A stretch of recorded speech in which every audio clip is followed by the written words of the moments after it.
Everyone, hope everything is going well. You guys and gals know that drill. Smash that like button, subscribe if you haven't, and comment down below.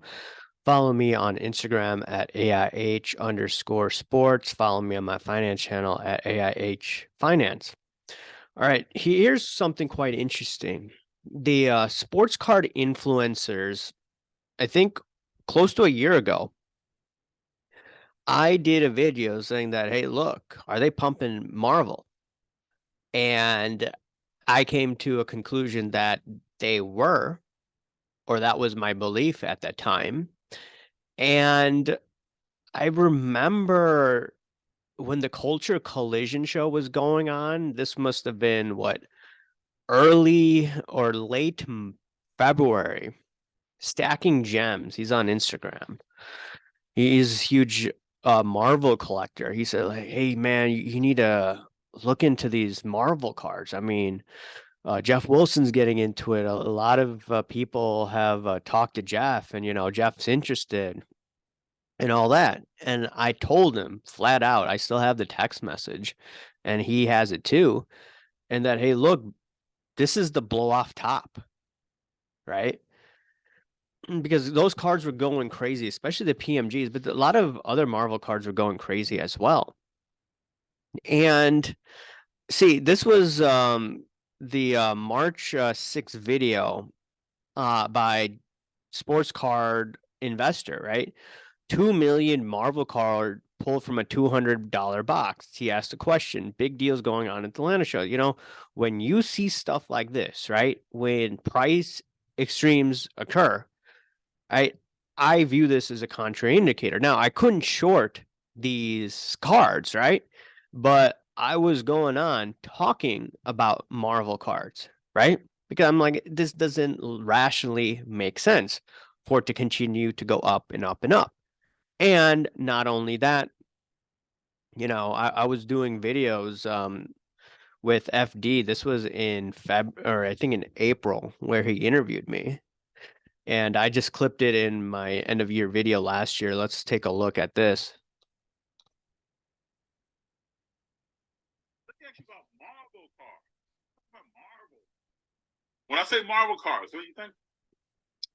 Right now, it's a pump and dump, in my opinion. Okay. And why you say that? Why do I say this, or why I think that? Mm-hmm. Well, the prices have gone ridiculously higher. And it's in my opinion that there may be some influencers that are trying to drive this higher. And we know that Marvel has a low population count. So you can do that. And sure, there are some people that are chasing and some people that have thrown big money. I think Steve Aoki, the DJ, that guy, he's put, I think, a ton of money into it. And the time to buy Marvel, in my opinion, was 2020. So the thing is that you had all these Marvel cards go up like crazy, okay?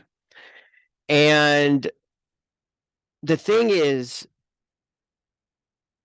also at that time frame, the Federal Reserve was about to raise interest rates, and I talk about that all the time. I showed the graph, right? And you had guys like Curator, right? And a lot of them, no offense to them, but they didn't understand the Federal Reserve and monetary policy, right? Which I talk about all the time. Talk about demand, demand, demand. They got that demand theory from Josh Luber from his paper. But ultimately, the demand is impacted by the level of money printing and also, raising interest rates, lowering interest rates, right? That needs to be part of the story, but it's not for a lot of the people in the industry. Now, some people are starting to get that, right? So people are calling me negative this, negative that, right? But while it was going on, right, this was not Monday morning quarterbacking. I was saying it right when this was going on that, hey, look, this thing's coming down, right? So the thing is, once again, right, higher interest rates will bring down these markets, as I predicted. And it has happened now where we're at today.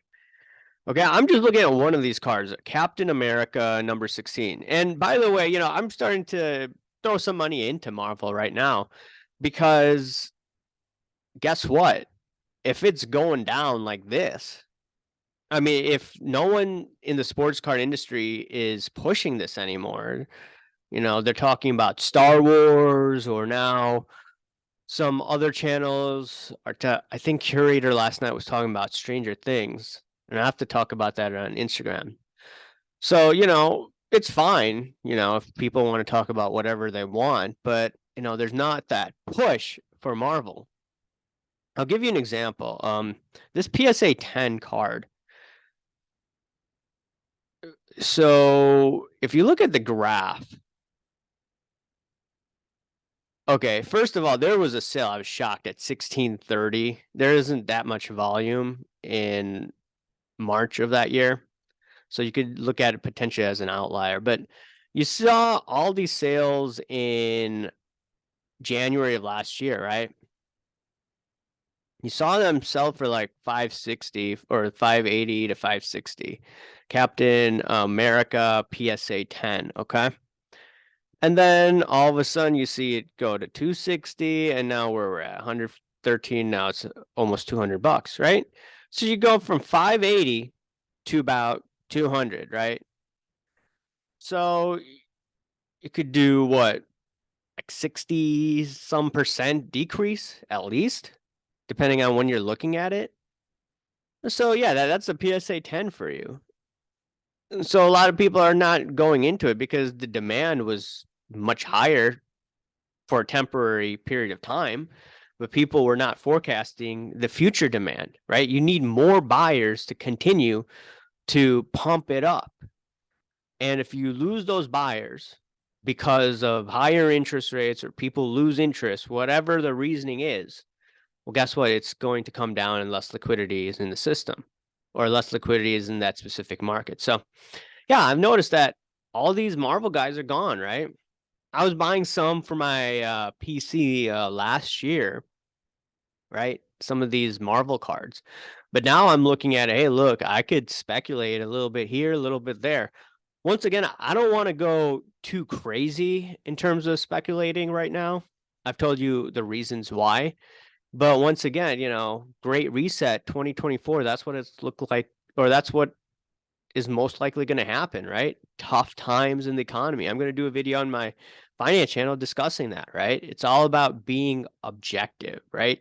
So me saying that, hey, right now, this is probably a much better time to dip in than it was last year when I called it a pump and dump, right? People call that negative, but when I say that, hey, look, in my opinion, it's a better time to take a, dip your toes in, it doesn't need to be a PSA 10. It could be a lower grade card, right? So is that considered or perceived to be negative? So this is the thing about the influencers. They will never discuss that.